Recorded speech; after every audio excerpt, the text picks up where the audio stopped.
Let me tell you about the moment a 47-year relationship ended. Not with a fight, not with a scandal, but with a single name. Eala, ranked 31st in the world, 20 years old from Quezon City, Philippines, and as of right now, the sole commercial focus of the most historically loyal automotive sponsor women's tennis has ever seen. Every dollar, every resource, every ounce of prestige that Porsche once spread across an entire sport redirected to one person. WTA officials, they are furious, and I want to explain exactly why. Because the story underneath this headline is far bigger than a sponsorship announcement. Let's start with 1978. A 15-year-old named Tracy Austin showed up in Filderstadt, Germany, pigtails, braces, and this quiet intensity that made everyone in the room stop talking. Porsche was there, and something clicked that day that would last nearly half a century. 47 consecutive years, that's not a business arrangement, that's a marriage. Through Navratilova's dominance, through Hingy's genius, through Sharapova's theater and Kerber's quiet grit and Swiatek's 5 Grand Slam titles. Through every era, every controversy, every commercial storm, Porsche didn't flinch, they stayed. The Porsche Tennis Grand Prix in Stuttgart became Europe's oldest professional women's indoor tournament. When they moved it to the Porsche Arena in 2006, they literally put their name on the building. Players voted it their favorite tournament in its category 10 separate times between 2007 and 2019. 33,000 people packed that arena in 2025, the highest attendance since the pandemic. Porsche ran the Porsche Talent Team. They donated €100 per ace to Stuttgart children's charities. They had Emma Raducanu as a brand ambassador, Angelique Kerber. They built something real, organic, deep, genuine. When Arina Sabalenka walked into a Stuttgart press conference and said, "I want to finally win the Porsche this year," it felt like a personal statement, not a sponsor read. That's what 47 years of investment looks like. And then December 2025 happened. Mercedes-Benz walked into the room. What they announced wasn't just a sponsorship. It was the largest single commitment in the documented history of women's professional sport.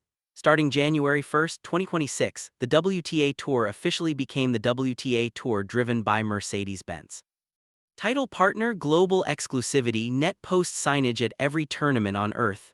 Porsche, the brand that had built women's tennis' most iconic partnership, suddenly found itself in a corner. Now, technically, they were protected. Tournaments with existing automotive deals could keep them. Stuttgart was Porsche's tournament. They'd organized it, funded it, named the arena. Mercedes couldn't touch that. But the broader identity, the most loyal sponsor in women's tennis designation, they literally carried on their own website that belonged to the whole tour. And the whole tour now wore a 3-point star. 3 sources familiar with the internal negotiations confirmed that Mercedes' deal included provisions to eventually buy out Porsche's secondary partnerships at WTA 250 and 500 level events. The timeline was deliberately vague. The tension was not. So Porsche made a decision, not a defensive one, not a grudging retreat, a pivot executed with the kind of velocity that separates brands who build legacies from brands who simply participate in them. And the direction of that pivot, it had a Philippine passport. 1 week before the announcement that shook the tennis world, Tennis 365 published an industry analysis. One line in it reads like a prophecy now. Eala has yet to win a WTA title. She hasn't broken into the top 20, but there is a big reason why she may already be the most attractive option for sponsors looking to sign up. Not the most attractive option among players her age, not the most interesting rising Asian star, the most attractive option, full stop. Across all categories, all sports, all demographics, Porsche's commercial team had been reading the same reports. They reached out to her management through channels that people inside her team described as architecturally flattering, as if whoever designed the approach had studied every previous negotiation surrounding her and specifically engineered it to avoid every friction point those conversations had hit. They weren't trying to compete with Nike's apparel territory. They weren't stepping on Babolat's equipment deal. They weren't crowding Globe Telecom or BPI or Locally Juice or the Milo partnership that had just launched on February 22nd at SM Mega Mall, where Milo Philippines' VP of Marketing described Eala as embodying a powerful full-circle story and their brand's most complete expression of its champion development philosophy. Porsche existed in a completely different universe. Automotive prestige, lifestyle aspiration, European heritage fused with performance engineering. The exact intersection of speed, elegance, and competitive ferocity that had defined their identity since Ferry Porsche built the first 356 Roadster in an Austrian sawmill in 1948. No one else was standing in that territory, no one else could. And the number they put on the table, $200 million structured across a decade, encompassing brand ambassador duties, a lifestyle collection, fragrance development, and a dedicated Southeast Asian market campaign. The largest individual athlete investment in Porsche's entire corporate history by an enormous margin. Emma Raducanu had been an ambassador. Angelique Kerber had been an ambassador. Neither arrangement came close to this. All of it concentrated on one 20-year-old woman from Quezon City. When the WTA's leadership got wind of what was coming, the internal reaction wasn't polite concern. It was fury. And I want to be precise about why. Because the anger wasn't simply about losing Porsche. It was about what Porsche's decision implied about the WTA's commercial value. Think about the timing. Mercedes had just delivered the largest sponsorship in women's sports history. Billie Jean King herself called it transformative at the ceremony in Stuttgart. The WTA had spent decades arguing that institutional investment, not individual star power but the tour itself, was what deserved commercial recognition. That argument had finally produced a record-breaking result. And then Porsche stood up and said with its wallet rather than its words, the institution isn't the product, the human being is the product. WTA officials who'd built entire careers on the collective investment argument watched Porsche redirect 47 years of women's tennis identity away from the tour and toward one player competing within that tour. The concern was about precedent. If Porsche could do this, what stopped every other institutional partner from following? Why buy the tour when you could buy the athlete? Why invest in the framework when the framework's entire commercial value was derivative? Derived from the Sabalenkas and Swiatek's and Goffs and Ealas competing inside it. The rage was about something simpler and more personal. The narrative was commercially accurate and its accuracy was precisely what made it so infuriating. Strip everything away for a moment. Remove the fury, remove the commercial warfare.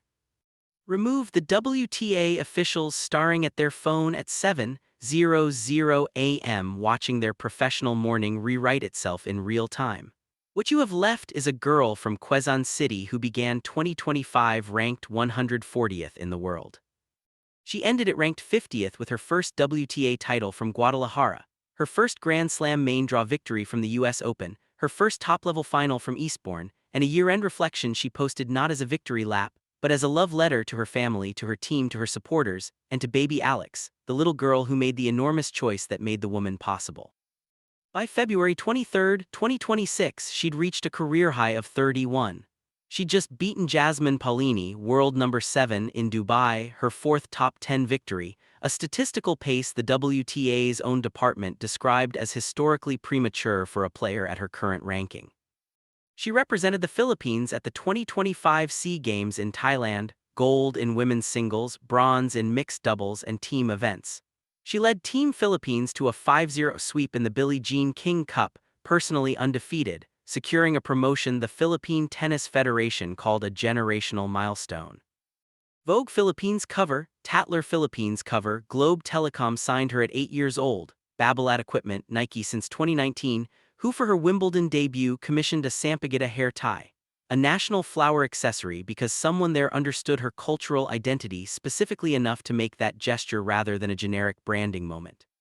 She competed in Milo Sports Clinics as a child, and returned as their ambassador in 2026, not as a commercial transaction, but as the literal living fulfillment of what that program was always supposed to produce. And Vera Files and Rappler spent months fact-checking fabricated sponsorship stories about her because her community's emotional investment in her recognition consistently outpaced what any verified commercial reality had yet delivered. People were making up fake sponsorships because the real ones felt too small for who she was becoming. Jiggy Salmon, Sky Sports' lead presenter, said it plainly at a London tennis industry gathering. In terms of her appeal, the crowds that follow her, she might already be the biggest star. Coco Gauff, reigning Grand Slam champion whose own commercial portfolio is one of the most sophisticated in women's sports, publicly referenced the Federer phenomenon. The idea that when you play a certain kind of star, some portion of the crowd didn't primarily come to see you. Porsche cited both of those observations in their internal justification documents. They cited the 33,000 people in the Porsche arena in 2025. They cited Southeast Asia's luxury market trajectory.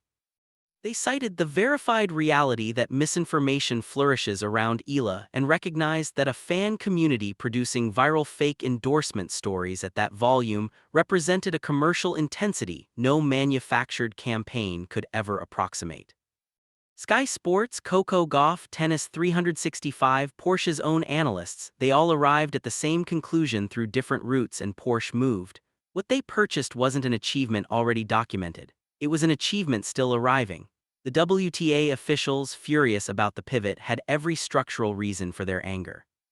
Tall brands need partner alignment. The Mercedes arrangement deserved the coherent stakeholder ecosystem that would allow it to generate projected returns. Their concerns were legitimate, professionally grounded, and entirely beside the point of what Porsche actually decided. Because at its deepest level, this decision had nothing to do with Mercedes. Nothing to do with commercial frameworks or title partner exclusivity or the protected status of a Stuttgart arena. It had to do with a 20-year-old who told cameras in Dubai, "How many people would love to be in my position? I make it a point every day to really give my all and be grateful for what I have." It had to do with the girl who said at Indian Wells with the quiet authority of someone who demonstrates rather than declares, "I know that I belong here." It had to do with the athlete who described her entire explosive breakthrough year not as a commercial triumph, not as a professional validation, but as a love letter.